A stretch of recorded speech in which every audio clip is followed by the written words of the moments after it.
we are studying the chapter number 15 of economics part of your social science book, and the chapter is economic development and planning. So today we will read about the subtopic developed and developing countries. Developed countries are those countries where the citizens easily fulfill their needs of food, clothing and other human requirements. Poverty and unemployment are under control in these countries. Japan, America, England, etc. are considered as developed countries. On the contrary, there are also such countries where citizens do not get sufficient food. Clothing is also in limited quantity and their standard of living is very low. In these countries, unemployment and illiteracy are found on large scale, and these countries are called underdeveloped or developing countries. It is difficult to determine whether a country is developed one or developing one. Even then, the developed and developing countries can be distinguished some basis as shown in the table. So students, you have to read this table, basic of differences between developed and developing countries, measures and developed countries and developing countries. In the developed countries, the agriculture is not a main occupation, and in developing countries are agriculture based countries, and agriculture is the main occupation of the people. And natural resources in the developed countries full utilization, and in underdeveloped countries or developing countries under utilization. Per capita income more less. In the developed countries, capital in formation high, industries majority in numbers, unemployment very minimum, banking and insurance developed and sufficient, and death rate, birth rate very low, very less, rural population less, life expectancy more, technical education developed. So literacy almost total literacy. And in the developing countries, agriculture based, underutilization, and per capita income less, capital formation less. So you have to read this table and you will understand better. तो student develop countries वहाँ वो होती हैं जहाँ पर poverty नहीं होती है, अनएम्प्लॉयमेंट नहीं होता, लोगों की जो बेसिक नीड्स हैं वो आसानी से पूरी होती हैं. ये इन कंट्रीज में जापान, अमेरिका, इंग्लैंड ये सारी कंट्रीज को रखा गया है. और इसके साथ साथ डेवलपिंग कंट्रीज वो कंट्रीज होती हैं जिनमें अनएम्प्लॉयमेंट भी होता है, इलिटरेसी भी होती है, और इनको अंडर डेवलप्ड या डेवलपिंग कंट्रीज कहते हैं. तो डेवलप और डेवलपिंग कंट्रीज में अंतर करना थोड़ा सा डिफिकल्ट है, इसलिए कुछ बेसिस बनाए गए हैं जिसके आधार पर कंट्रीज को डेवलप्ड कंट्री या डेवलपिंग कंट्री के में अंतर उनके बीच में किया जाता है. तो ये सारे बेसिस हैं और इनके आधार पर डेवलप्ड कंट्रीज में क्या पोजीशन होती है और डेवलपिंग कंट्री में क्या पोजीशन होती है. You have to read this table. The World Bank in its development report of 2006 has used to measure of per capita income to distinguish between developed countries and developing countries. As per the bank, per capita income rupees 4,53,000 or more are considered as developed countries, and countries having per capita income rupees 37,000 or less are considered as developing countries. तो student, world bank ने 2006 में एक report बनाई और उसमें दोनों देशों, विकासशील और विकसित, दोनों ही डेवलप और अंडर डेवलप कंट्रीज के बीच में अंतर करने के लिए उन्होंने एक मेजर तय किया, और उसके अनुसार पर कैपिटा इनकम मतलब प्रति वर्ष 4,53,000 या उससे अधिक जिस कंट्री में लोगों के पास अर्निंग होती है वह डेवलप कंट्रीज के अंडर में रखा जाएगा, और 37,000 या उससे लो जिस कंट्री में होती है वो डेवलपिंग कंट्री या अंडर डेवलप्ड कंट्री के रूप के मेजरमेंट में रखा जाएगा. जिस तरह से कंट्रीज में डेवलप्ड और डेवलपिंग के बीच में डिफरेंस किया जाता है, उसी तरह से कोई देश जो होता है वो स्टेट से मिलकर बनता है. तो स्टेट्स के बीच में भी डेवलप्ड और अंडर डेवलप का डिफरेंस किया जाता है कि कौन सा स्टेट डेवलप्ड है, कौन सा स्टेट अंडर डेवलप्ड है. इसको हम इस टेबल से बहुत अच्छे से पढ़ सकेंगे, developed and developing states of India. So you have to read this table and you will better understand that how many states are developed in state and how many states are in developing state. Now, economic planning. Economic planning is a process in which economic resources are used to obtain some clear and defined aims in a specified period of time. Thus, it can be said that two things are essential in economic planning, such as pre-decided aims which have to be accomplished, description of the use of available resources to obtain the predetermined aims.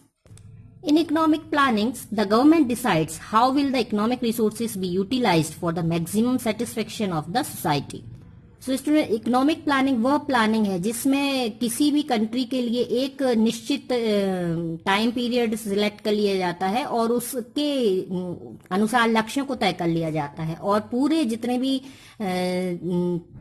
Economic resources होते हैं उनके हिसाब से उनको पूरी तरह से utilise करके उन लक्ष्यों को प्राप्त किया जाता है, उन एम्स को प्राप्त किया जाता है। इस तरह से कहा जा सकता है दो बातें जरूरी है उसके लिए। सबसे पहला तो यह है कि प्री डिसाइडेड एम, पहले से निर्धारित लक्ष्य कर लिए जाएं जिन्हें कि पाना जरूरी हो एक टाइम लिमिट में। और सेकेंडली है कि इस जो रिसोर्सेस हैं अवेलेबल रिसोर्सेस उनका डिस्क्रिप्शन होना चाहिए कि वो कितने रिसोर्सेस हैं और उनका उपयोग किस तरह से किया जाएगा। इकोनॉमिक प्लानिंग में यह डिसाइड करती है गवर्नमेंट की जो रिसोर्सेस हैं इकोनॉमिक रिसोर्सेस हैं उनको किस तरह से यूटिलाइज किया जाए, मैक्सिमम यूटिलाइजेशन उनका किया जाए ताकि सोसाइटी को सेटिस्फेक्शन हो सके और जो डेवलपमेंट हो वो भी सेटिस्फाइड हो। In 1934, Sir Visvesvaraya presented a 10 years plans for the economic development and reconstruction of India for the first time. After the independence, in order to make plans for the country, the Planning Commission was set up on 15th March 1950 for the country. The main guidance principles of the 5 years plans in India are economic equality, social justice, self-dependence, improvement in efficiency and productivity. Some basic objects of the Indian plans are as below: to obtain high rate of development, to obtain self-dependency, to obtain economic stability, to ensure social welfare, to obtain social and economic justice, to increase the opportunity of employment, to increase the standard of living, poverty eradication, etc. तो student 1934 में सबसे पहले sir Visvesvaraya जी थे, उन्होंने present किया था 10 years का developing plan for the India और वो पहली बार किया गया था। इसके बाद जब हमारा देश स्वतंत्र हो गया तो 15 मार्च 1950 को एक कमीशन प्लानिंग कमीशन बनाया गया जो कि डेवलपमेंट के लिए सारी प्लानिंग्स को करता है। तो मेन गाइडेंस प्रिंसिपल जो थे 5 इयर्स प्लान्स के वो उसमें इनको इंक्लूड किया गया कि भारत की इकोनॉमी इक्वेलिटी, भारत में इकोनॉमी इक्वेलिटी की जाए, उसके साथ सोशल जस्टिस हो, सेल्फ डिपेंडेंस हो, इम्प्रूवमेंट हो एफिशिएंसी में और प्रोडक्टिविटी में, ये सारी चीजें इंक्लूड की गई। तो बेसिक ऑब्जेक्ट्स हैं to obtain high rate development, मतलब है विकास की सबसे ऊंची हाई रेट ऊंची दर प्राप्त करना, आत्मनिर्भरता की प्राप्ति, आर्थिक स्थिरता की प्राप्ति, सामाजिक कल्याण को बढ़ाना, सामाजिक तथा आर्थिक न्याय की प्राप्ति, रोजगार के अवसर बढ़ाना, जीवन के स्तर में सुधार करना, वृद्धि करना और गरीबी का खात्मा। In this table you can see the 5 years plans. Here the mention first plan 1st April 1951 to 12th plan 1st April 2012 to 31st March 2017. You have to read this all plans. You have to read deeply. Success and failure of planning in India. अब किसी भी plan में success भी होती है और failure भी होते हैं, तो यहाँ पर रीजंस बताए गए हैं कि कितने सक्सेस हुए और कितने फेल हुए। Economic planning in India began from 1st April 1951 and till now 12 5 years plans has been completed. During this period, industrial framework of the country strengthened and self-dependency in agriculture was obtained. Following are the major success of planning in India: increase in national and per capita income, increase in rate of saving and investment, development in agriculture sector, industrialization, increase in power generation, increase in the sector of transport and communication, education and health, progress in banking sector, increase in export and import. So students 1950 to 51 में जहां पर national और पर capita income जहां पर 28,46,762 बढ़ गई, जो कि जब हमारा इंडिपेंडेंस था उस वक्त जो थी 9,142 करोड़ ही थी, जो कि बाद में 28,46,760 करोड़ हो गई 2005-6 तक। इसी तरह से एग्रीकल्चर के सेक्टर में डेवलपमेंट हुआ है, इंडस्ट्रियलाइजेशन के सेक्टर में, पावर जनरेशन के सेक्टर में, ट्रांसपोर्ट और communication, education and health, banking sector, export and import department.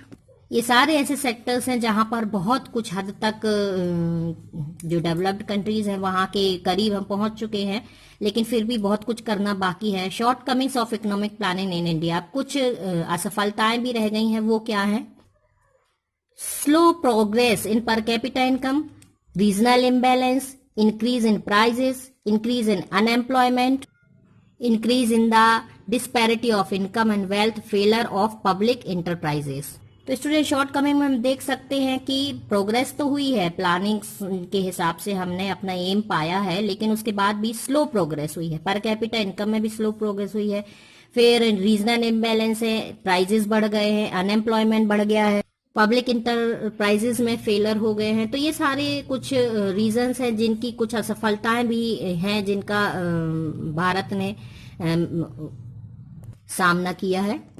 इस प्रकार से यदि 5 इयर्स प्लान्स में यदि प्रोडक्शन में, एग्रीकल्चर प्रोडक्शन में, इंडस्ट्रियल प्रोडक्शन में, पर कैपिटा इनकम में इंक्रीज हुए हैं यदि, तो दूसरी तरफ जो इकोनॉमिक पॉवर्टी है, अनएम्प्लॉयमेंट है और रीजनल इम्बैलेंस है वो भी बढ़ा है। Therefore, we have to make solid efforts to solve these problems in the next plan. इसलिए solid efforts लगाने की जरूरत है नेक्स्ट प्लान्स में, ताकि इन कमियों को और इन असफलताओं को दूर किया जा सके। So students, in January 2003, the Planning Commission of India issued an important document named India Vision 2020. According to this document, till the year 2020, India will be included in the category of developed countries. As a result of this, unemployment, poverty, illiteracy will be completely eradicated from the country. So students, India Vision 2020 के हिसाब से जो हमारा देश है अब 2020 तक ऐसी प्लान बनाया गया है कि डेवलप्ड कंट्रीज के अंडर में आ सकेगा, और जो अनएम्प्लॉयमेंट है, पावर्टी है, लिटरेसी है, पूरी तरह से हमारे देश से समाप्त हो जाएगी। NITI Aayog, the national institution for transforming India, also called NITI Aayog, was constituted by the government of India on January 1, 2015 to replace the planning commission. Niti Aayog is the premier policy think tank of the government of India, providing both directional and policy inputs. So students, here is your chapter 15 economics, chapter 15 part is completed, and you have to do these question answer. I will give you the page number of the answers in the JPG file, and you have to write down these all answers.